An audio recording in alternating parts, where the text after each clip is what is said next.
சந்தியா ரகம் சீரியல்ல நாளைக்கு என்ன நடக்க போகுதுன்னு பார்க்கலாம். வாங்க வீடியோக்குள்ள போலாம். ஒருவேளை கார்த்திக்கு ஏதாவது ஆயிட்டா, அப்பா நம்ம வாக்கு கொடுத்து காப்பாற்ற முடியலையே, நம்மனால ஒரு உயிர் போயிருச்சேன்னு அப்பானால இதை தாங்கிக்கவே முடியாது. இப்போ என்ன பண்ணலான்னு யோசிக்கிறாங்க தானா. யோசிச்சு பார்த்துட்டு சரி ஃபோன் எடுத்து மறுபடியும் ஃபோன் பண்ணி கார்த்திகிட்டயே பேசி பார்க்கலான்னு ஃபோன் பண்ணுறாங்க.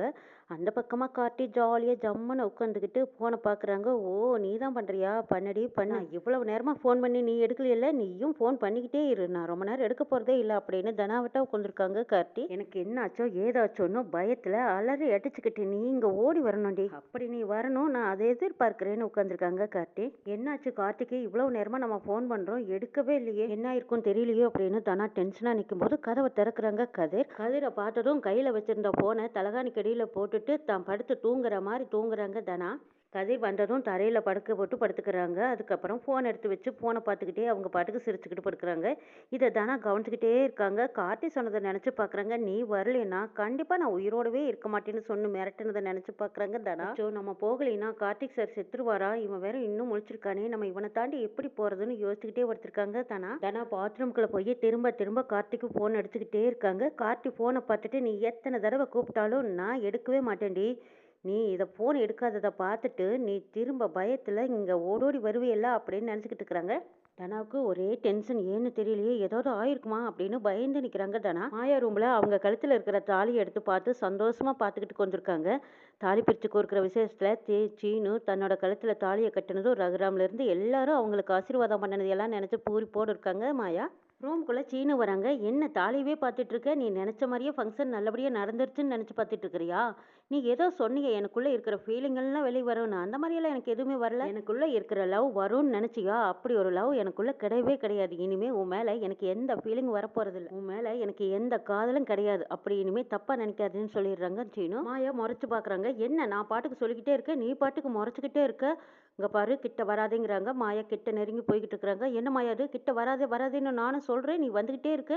மாயா என்னை டச் பண்ணாதேங்கிறாங்க. நமக்குள்ளே இடைவெளி இருக்கணும், நீ கிட்ட வராதேங்கிறாங்க. என்ன டச் பண்ணுவே போல இருக்குன்னு கேட்குறாங்க. மாயாவும் அதே மாதிரி டச் பண்ணுறாங்க. மாயா சொன்னா கேளு, வேண்டாம் வேண்டாங்கிறாங்க சீனு. மாயா அப்படியே கிட்ட நெருங்கி போகிற மாதிரி போயிட்டு டக்குன்னு அவங்க மொபைல் ஃபோன் எடுக்கிறாங்க.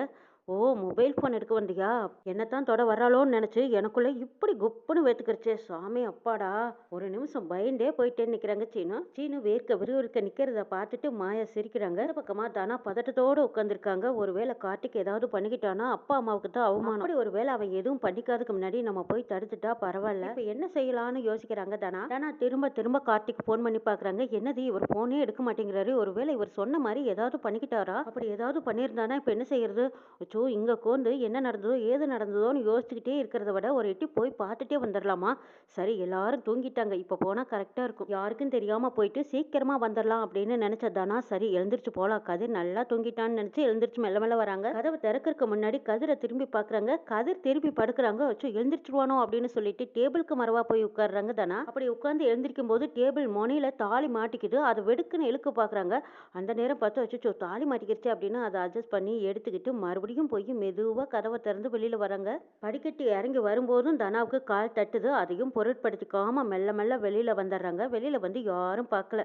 நல்ல வேலை, அப்பாடா எப்படியும் சீக்கிரமாக போய் கார்த்தியை பார்த்துட்டு வந்துடலான்ட்டு வெகு வேகமாக போய்கிட்டு இருக்கிறாங்க. கரெக்டாக அந்த நேரம் பார்த்து சிவராமன் எங்கிருந்தோ வர்றாங்க. வண்டியில் வந்துட்டு இருக்கும்போது என்னது இந்த நேரத்தில் ஒரு பொண்ணு போகிறா, அதுவும் நம்ம தனா மாதிரியே இருக்குது அப்படின்னு அவருக்கு ஒரு சந்தேகம். சரி யாராக தான் இருந்தா என்ன, இந்த நேரத்தில் போகிறாங்கல்ல, என்ன ஏதுன்னு போய் கேட்கலான்ட்டு சிவராமனும் பின்னாடியே ஓடுறாங்க. கார்த்தி பண்ண வீட்டில் தனாவுக்காக காத்திருக்காங்க. எத்தனை தடவை திருப்பி திருப்பி ஃபோன் பண்ணுனா நம்ம எடுக்காதனால நிச்சயமாக பயத்திலேயே ஓடி வருவா, வந்தே தீர்வா, இன்னைக்கு வரட்டு இருக்கு அவளுக்கு அப்படின்னு நினச்சிக்கிட்டு இருக்கிறாங்க கார்த்தி. அது நல்லா அசந்து தூங்குறாங்க. இரும்பல் வருது. எழுந்திரிச்சு போய் தண்ணியை குடிக்கலான்னு தண்ணியை குடிச்சிட்டு திரும்பி பார்க்குறாங்க. பெட்டில் தனாவை காணா. தனா எங்கே போயிட்டா, இவ்வளோ நேரம் படுத்திருந்தால அப்படின்னு சொல்லி கதிர் அந்த பக்கம் இந்த பக்கம் திரும்பி பார்க்குறாங்க. வெளியில் கீது போயிருப்பாளா அப்படின்னு சொல்லிட்டு வெளியிலையும் வந்து பார்க்குறாங்க. எங்கேயுமே காணா. தனான்னு கூப்பிட்டு பார்த்துட்டு அது உங்களுக்கு சந்தேகமாக இருக்குது. சீனு ரூம்பு வழியாக போகிறாங்க. அந்த பக்கம் சீனுவும் மாயாவும் படுத்து நல்லா தூங்குறாங்க. மாயாவுக்கு ஒரு கல் எடுத்து வீசி போடுறாங்க. அப்போ மாயா டக்குன்னு எழுந்திரிச்சு உட்காடுறாங்க. என்னது சீனு தூங்குறான், அப்போ நம்ம மேலே யார் கல் போட்டா அப்படின்னு பார்க்குறாங்க. அந்த பக்கம் கதிர் நிற்கிறாங்க. என்ன கதிர், ஏன் இந்த நேரத்தில் அப்படி அப்படிங்கிறாங்க. ஒரு நிமிஷம் வெளியில வா அப்படின்னு கூப்பிடுறாங்க. மாயா வெளியில போறாங்க. சீனு என்னாச்சு இந்த நேரத்துல ஏன் வந்து நிக்கிறேன்னு கேக்குறாங்க. தனாவ ரூம்ல காணா, இங்க எங்கேயும் தேடி பார்த்தேன், எங்கேயுமே காணாங்கிறாங்க. அப்படியா, ஒருவேளை தூக்கம் வரலைன்னு மாடியில இருக்காளோ என்னவோங்கிறாங்க மாயா. வீடு ஃபுல்லா தேடி பார்த்துட்டேன் மாயா, அவ எங்கேயுமே இல்லைங்கிறாங்க. என்னடா சொல்ற, இந்த நேரத்துல அவ எங்க போயிருப்பாங்கிறாங்க. அதுதான் தெரியல மாயா, எனக்கு இந்த நேரத்துல எங்க போயிருப்பா, எங்க போய் தேடுறதுன்னு எனக்கு ஒண்ணுமே புரியலன்னு கதிர் புலம்பி நிக்கிறாங்க. அந்த பக்கமா ஜானகி வந்தவங்க பாத்துக்கிறாங்க. என்னது மாயாவும் கதிர் இந்த நேரத்துல இங்க என்ன பண்ணிட்டு இருக்காங்க. மாயா, 2 பேரும் தூங்காம இங்க என்ன பண்ணிட்டு இருக்கீங்கன்னு வந்து ஜானகி கேக்குறாங்க.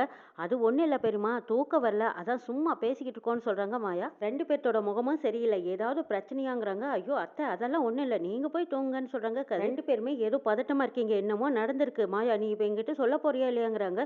அது ஒண்ணும் இல்ல பெரியம்மா அப்படின்னு சமாளிக்கிறாங்க மாயா. டே கதிர், இப்ப நீ சொல்ல போறியா இல்லையாடா அப்படின்னு கேட்கும்போது அத்தை தானா ரூம்ல இல்லைன்னு சொல்லிடுறாங்க. இதை கேட்டதும் அப்படியே ஜானகிக்கு தூக்கி வாரி போடுது. என்னது ரூம்ல இல்லையா, அப்ப இவ்வளவு நேரமா வீட்டுல தானே இருந்தா, அதுக்குள்ள எங்க போயிருப்பா, அதுவும் இந்த நேரத்துல எங்க போயிருப்பான்னு தெரியலையே, ஏன் தானா இப்படி எல்லாம் பண்றா அப்படிங்கிறாங்க ஜானகி. பெரியம்மா நீங்க ஒன்றும் பதட்டப்படாதீங்க, அவ ஒருவேளை மனசு சரியில்லாம தான் இங்க எங்கேயாவது போயிருப்பாங்கிறாங்க. சும்மா திரும்ப திரும்ப சொல்லி சமாதானப்படுத்தாத மாயா, அவ இந்த நேரத்துல எங்க போயிருப்பா. அடிக்கடி தானா ஏன் இப்படி வீட்டை விட்டு வெளியே போறா, ஏன்டா இப்படி பண்றானே தெரியலையே. அவ இந்த நேரத்துல இப்படி வெளியில போனது வீட்டுல இருக்கிறவங்க யாராக்காவது தெரிஞ்சா பேர் கெட்டுடுமே, அதுவும் அவருக்கு தெரிஞ்சா இது ரொம்ப அசிங்கமா அவமானமா நினைப்பாரு. ரொம்பவும் அவமானமாச்சேன்னு அவருக்கு ஏதாவது ஆயிட்டா நான் என்ன செய்வேன்னு பதறாங்க ஜானகி. ஐயோ பெரியம்மா, நீங்க அப்படியெல்லாம் யோசிக்காதீங்க, தானே எங்கேயும் போயிருக்க மாட்டா, அவ ஃப்ரெண்டை கூட யாரையாவது பாக்குறதுக்கு போயிருக்கலாம்ல. நீங்க ஒன்றும் கவலைப்படாதீங்க, யாருக்கும் தெரியாம பாத்துக்கோங்க, நானும் மாயாவும் போய் தேடி பார்த்து எப்படியாவது கூட்டிட்டு வந்துடுறோங்கிறாங்க கதிர். டேய், யாருக்கும் தெரியாம சீக்கிரமா பார்த்து தேடி கூட்டிட்டு வாங்கடா அப்படிங்கிறாங்க ஜானகி. சரி பெரியம்மா, நீங்க கவலைப்படாதீங்க, நாங்க போய் பார்த்துட்டு வந்துடுறோம்னு மாயாவும் கதிரும் அந்த நேரத்துல அங்கிருந்து கிளம்பி போறாங்க. வெளியில வந்ததுக்கு அப்புறமா கதிர் மாயா கிட்ட கேக்குறாங்க, இந்த நேரத்துல எங்க தான் போயிருப்பாங்கிறாங்க. எனக்கு என்னமோ அவ கார்த்தியை தான் பார்க்க போயிருப்பான்னு தோணுதுங்கிறாங்க. இந்த நேரத்திலேயே பார்க்க போவான்னு கேக்குறாங்க கதிர். ஆமா, அவ ஏதாவது தந்திரமா தான் தனாவை வரவழைச்சிருப்பான், அதனாலதான் இவ போயிருப்பா. கதிர், முதல்ல வண்டி எடு, நம்ம பக்கத்துல தேடி பார்க்கலாம், அதுக்கப்புறமா கார்த்தி வீட்டுல போய் பார்க்கலாங்கிறாங்க. சரின்னு கதிரும் மாயாவும் கிளம்பி போறாங்க. ஜானகி பதட்டத்தோட நிக்கிறாங்க. அங்க பாட்டி வராங்க. ஜானகி நீ இன்னுமா தூங்கலின்னு வந்து கேக்குறாங்க. அத்தை, தண்ணி குடிச்சிட்டு போலான்னு வந்தேங்கிறாங்க. அப்படியா, சரி சரி, குடிச்சிட்டு கொஞ்சம் சீக்கிரமா போய் தூங்கு அப்படின்னு சொல்லிட்டு போறாங்க. தனா கார்த்தியை பாக்குறதுக்காக ரோட்ல வெகு வேகமா போய்கிட்டு இருக்காங்க. சிவராமனும் பின்னாடியே தனா தான், தனா எதுக்கு இந்த நேரத்தில் போறா அப்படின்னு சொல்லிட்டு பின்னாடியே அவங்களும் வெகு வேகமா வந்துட்டு இருக்காங்க. தனாவுக்கு ஒரு கண்ணாடி வழியா பின்னாடி பாக்குறாங்க. அங்க சிவராமன் வரதை பார்த்துட்டு ஐயோ சித்தப்பா எதுக்கு இந்த நேரத்தில் இங்க வராங்க, ஐயோ நம்ம பின்னாடியே தான் வராங்க, அவங்க பார்த்துட்டாங்க, அவ்வளவுதான், நம்ம முடிஞ்சோம், நம்ம கதை முடிஞ்சது அப்படின்னு நினைச்சுக்கிட்டு தனா சிவராமனுக்கு பயந்துட்டு போய் ஒரு மரத்துக்கு பின்னாடி ஓடி ஒளியிறாங்க. சிவராமனும் வந்தவர், இந்த பொண்ணு இந்த வழியா தானே போனா, எங்க போயிருப்பா, அது தனாவே தான், தனா மாதிரியே தான் இருந்தது அப்படின்னு சொல்லி சந்தேகத்திலேயே அங்கங்க சுத்தி சுத்தி பார்த்துக்கிட்டே இருக்காங்க. தனா மரத்துக்கு பின்னாடி நின்று சித்தப்பாவை தான், சித்தப்பா போனதுக்கு அப்புறம் தான் போக முடியும், அது வரைக்கும் நம்ம இங்கேயே ஒளிஞ்சிருக்கலாம் அப்படின்னு சொல்லி ஒளிஞ்சிருக்காங்க. பதட்டத்திலையும் பயத்திலையும் நிக்கிற தனாவுக்கு கீழே பாம்பு இருந்தது கூட கவனிக்கல. தனா நிற்கும் போது டப்புன்னு பாம்பு கொத்திடுது. இன்னமும் கடிச்சதே அப்படின்னு காலை தடவிக்கிட்டு பேசாம அமைதியா வாயை அடக்கி சத்தமில்லாம நிக்கிறாங்க. சிவராமனும் அதே இடத்துல நின்று சுத்தி சுத்தி பாக்குறாங்க. இந்த வழியா தானே அந்த பொண்ணு வந்தா, இப்ப எங்கேயும் காணுமே, அவ எங்க போயிருப்பா அப்படின்னு அதே இடத்துல நின்று சுத்தி சுத்தி பாக்குறாங்க. சித்தப்பா பாத்துடக்கூடாது, சீக்கிரமா போயிட்டாங்கன்னா பரவாயில்லையேன்னு தனா எட்டி எட்டி பாக்குறாங்க. சிவராமனும் அங்கங்க திரும்பி பார்த்துட்டு இங்கே எங்கேயுமே காணா, அது யாரோ வேற ஒரு பொண்ணு அப்படின்னு நினைச்சுக்கிட்டு சிவராமன் திரும்பி போயிடுறாங்க.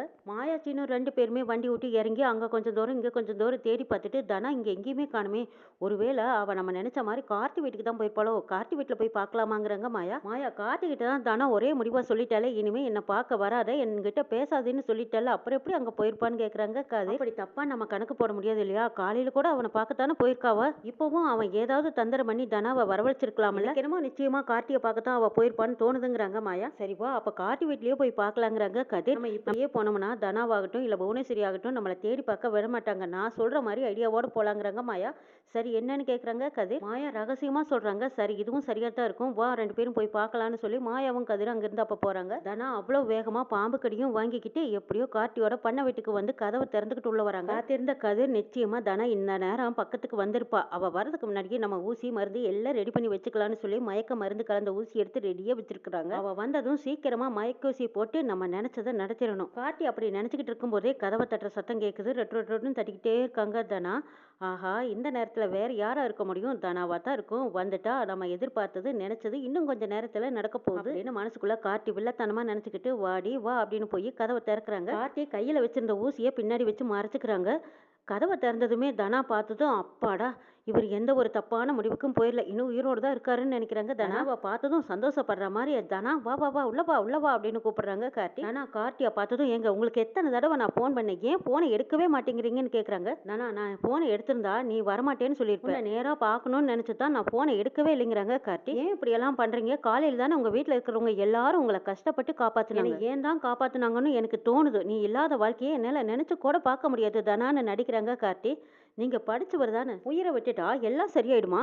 நடந்ததை யாராலும் மாற்ற முடியாதுன்னு சொல்லி அப்படியே மனங்கலங்கி அழுதுகிட்டு இருக்கிறாங்க தனா. அந்த நேரம் பார்த்து கார்த்தி கையில வச்சிருந்த ஊசியை மெல்லமா வலது கையில சொருகிடுறாங்க. கொஞ்சம் கொஞ்சமா கார்த்தி தனா கையில மருந்து செலுத்துறது அந்த வலி கூட தனாவுக்கு தெரியாம அழுதுகிட்டு பார்த்துக்கிட்டு பேசிட்டு இருக்காங்க. நான் சொல்றத புரிஞ்சுக்கோங்க கார்த்தி, பிடிச்சிருக்கோ பிடிக்கலையோ எனக்கு கல்யாணம் ஆயிடுச்சு. அப்போ உனக்கு பிடிச்சுதான் கதிர் கூட நீ வாழ்ந்துகிட்டு இருக்கிறியான்னு கேக்குறாங்க கார்த்தி. பிடிச்சிருக்கு பிடிக்கல அது வேற விஷயம், ஆனா எங்க அம்மா அப்பாவுக்காகத்தான் நான் வாழ்ந்துகிட்டு இருக்கிறேங்கிறாங்க. அப்போ உனக்காக நீ எப்பதான் வாழ போற தனா? உன்னோட லட்சியம் எல்லாம் என்ன ஆக போறதுங்கிறாங்க கார்த்தி. என்னோட லட்சியமும் நிறைவேறது போறதில்ல, இனிமே எனக்கு லைஃப்னு ஒன்று எனக்கு தனியாக எதுவும் கிடையாதுங்கிறாங்க. ஏன் தானா அப்படியெல்லாம் சொல்றேன்? நம்மளோட லைஃப்பை நம்ம விருப்பத்துக்கு ஏற்ற மாதிரி அமைச்சுக்க முடியும். கார்த்தி சொல்ல சொல்ல தனாவுக்கு கோவம் வருது. ஏன் இப்படி புரிஞ்சுக்காம பேசுறீங்க? நான் தான் அன்னைக்கே சொல்லிட்டேனே, இனிமே நம்மளுக்குள்ள எதுவுமே இல்லை. தனாவுக்கு விச ஏறின மயக்கத்திலேயே பேசிட்டு இருக்காங்க. அந்த நேரம் பார்த்து கார்த்தியும் கொஞ்சம் கொஞ்சமா அந்த மயக்க மருந்து செலுத்திக்கிட்டே இருக்கிறாங்க. நானும் உங்களை ஆசாசியா லவ் பண்ண, அது இல்லைன்னு சொல்ல முடியாது. ஆனா எனக்கு கல்யாணமான அதே அன்னைக்கு எல்லாமே முடிஞ்சு போச்சு. இதுக்கு மேலேயும் நான் உங்ககிட்ட பேசுறது தப்பா தான் இருக்கும். என்ன புரிஞ்சுக்கோங்க ப்ளீஸ். நான் உங்களை தேடி இங்கே வந்தது கூட யாராவது பார்த்துட்டாங்கன்னா அது என் குடும்பத்துக்கு தான் அவமானம். உங்களுக்கு எதுவும் ஆயிடக்கூடாது, நீங்கள் எதுவும் பண்ணிக்க கூடாதுங்கிறக்காகத்தான் நான் இந்த நேரத்தில் உங்களை பார்க்கறக்காக இவ்வளோ அவசரமாக ஓடி வந்தேன். என்னதான் இருந்தாலும் நானும் உங்களை லவ் பண்ணியிருக்கேன் இல்லையா? நீங்கள் நல்லா இருக்கணும்னு நான் நினைப்பேன்ல. நீங்கள் என்னை மறந்துடுங்க, நீங்கள் நல்லா இருக்கணுமல்லங்கிறாங்க. தனாவே விஷம் தலைக்கு ஏறிடுச்சு. தனா நேரம் நேர் நிற்க முடியல. அப்படியே கரகரகரன்னு தலை சுற்றுனதும் அப்பவும் கார்த்தி கையில் வச்சிருக்கிற ஊசியை போட்டு விட்டுறாங்க. நாம போட்ட ஊசி மருந்து வேலை செய்து அதுதான் தனா சீக்கிரமாக மயங்கிட்டான்னு நினச்சிக்கிட்டு கார்த்தி அப்படியே அள்ளி எடுத்து தூக்கிட்டு போய் பெட்டில் படுக்க வைக்கிறாங்க. தனாவோட குடும்ப மானத்தையும் கௌரவத்தையும் கெடுக்கணுங்கிறக்காக ஃபோனை ஆன் பண்ணி வச்சுட்டு தனாவை வந்து பார்க்குறாங்க. தனா கழுத்துல கிடக்கிற தாலியை பார்த்துட்டு இந்த தாலி தான் நம்மளை ரொம்ப டிஸ்டர்ப் பண்ணுதே. சரி இவ தான் மயங்கி கிடக்குறல்ல, கழுத்துல கிடக்கிற தாலியை கழட்டினா இவளுக்கு தெரியவா போகுது, தாலி டிஸ்டர்பா இருக்குது, அது வேண்டாம் அப்படின்னு நினைச்சு கதிர் கட்டின தாலியை கழட்டுக்கு வராங்க கார்த்தி. தாலியை தொட்டு கழட்டும் போது கதவை திறக்கிற சத்தம் கேட்குது. திரும்பி பார்க்குறாங்க. கதிர் மாயா 2 பேர் நிற்கிறாங்க. கார்த்தி இவங்க 2 பேர்த்தையும் பார்த்து அதிர்ச்சியா நிற்கிறாங்க. இவங்க 2 பேரும் எப்படி இங்க வந்தாங்க? தப்பிக்க முடியாது, எப்படி தப்பிக்கிறதுன்னு தப்பிக்க யோசிக்கிறாங்க கார்த்தி. கதிர்க்கு வந்த ஆத்திரத்துக்கும் கோபத்துக்கும் கார்த்தியை பார்த்ததும் இன்னைக்கு என் கையால தாண்டா உனக்கு சாவுன்னு சொல்லி கார்த்தியை பாஞ்சு அடிக்க போறாங்க. தனாவை பாக்குறாங்க. தனா வாயில இருந்து நுர வந்துட்டு இருக்குது. தனா இருக்கிற நிலைமையை பார்த்தா அவளுக்கு ஏதோ சீரியஸ். கதிர் அந்த அயோக்கியனை விட்டுட்டு சீக்கிரமா தனாவை காப்பாத்தணுங்கிறாங்க. கதிரும் விட்டுட்டு ஓடி வந்து பாக்குறாங்க. தனாவுக்கு பாம்பு கடிச்ச விஷமும் கார்த்தி போட்ட மயக்க ஊசி மருந்தும் சேர்ந்துருச்சு. இப்ப ரொம்ப சீரியஸான நிலைமைக்கு போறாங்க. தனா இருக்கிற நிலைமையை பார்த்துட்டு மாயா பதறாங்க. கதிர் சீக்கிரம் வா, அந்த அயோக்கியனா அப்புறம் வந்து பாத்துக்கலாம், முதல்ல தனாவை காப்பாத்தலாம் வா கதிர்னு அலறாங்க.